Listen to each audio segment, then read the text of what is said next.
যদি চোখের খেয়াল সম্পর্কে জানে তাহলে রাস্তাঘাটে চলাটা তো মুশকিল বর্তমান যুগে, ঠিক না বলেন? আল্লাহ তাআলা তো জানেন কিয়ামতের আগে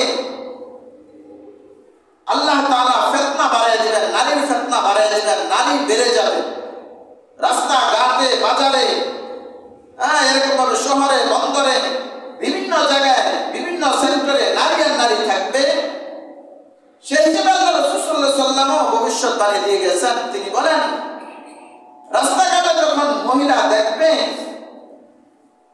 তবে হযরত আলী রাদিয়াল্লাহু তাআলা আনহুকে উদ্দেশ্য করে আমাদেরকে নসিহত করছেন। তিনি বলেন, ইয়া আলী লা তাত্তাবি'আন নাজরাতান নাজরাতা ফাইন্না লাকাল উলা ওয়ালা সানিয়া।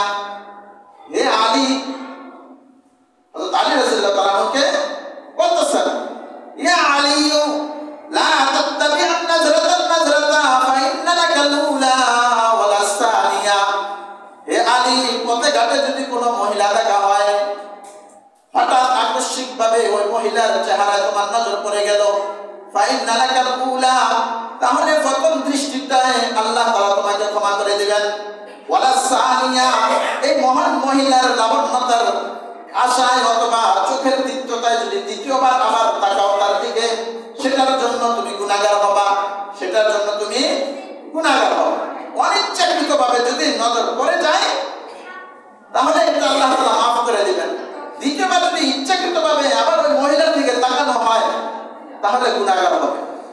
এজন্য রাস্তাঘাটে খুবই সহনশীলতার সাথে এবং নজরকে হেফাজত করে অবশ্যই চলতে হবে।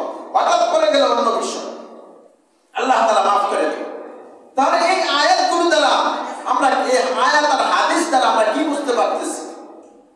যেটাকে আল্লাহ তাআলা আল্লাহ রাসূল সাল্লাল্লাহু আলাইহি ওয়াসাল্লামকে আল্লাহ তাআলা জাসার ধমকি আর হুমকির সাথে তার স্ত্রীদের ব্যাপারে আয়াত নাযিল করে বলছেন, আপনার স্ত্রীরা যাতে সাহাবাদের সাথে, পরপুরুষদের সাথে কোমল ভাবে কথা না বলে, নম্র সুরে কথা না বলে,